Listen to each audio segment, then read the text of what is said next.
one corner here done, and pull out the good old electric stapler here, also from good old Harbor Freight.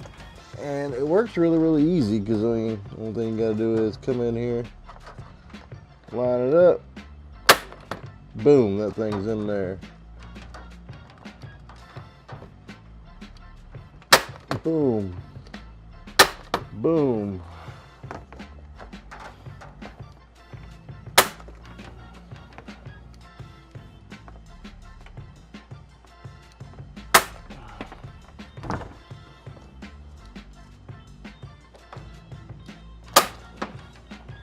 And then we just go around the whole thing like that, and done data.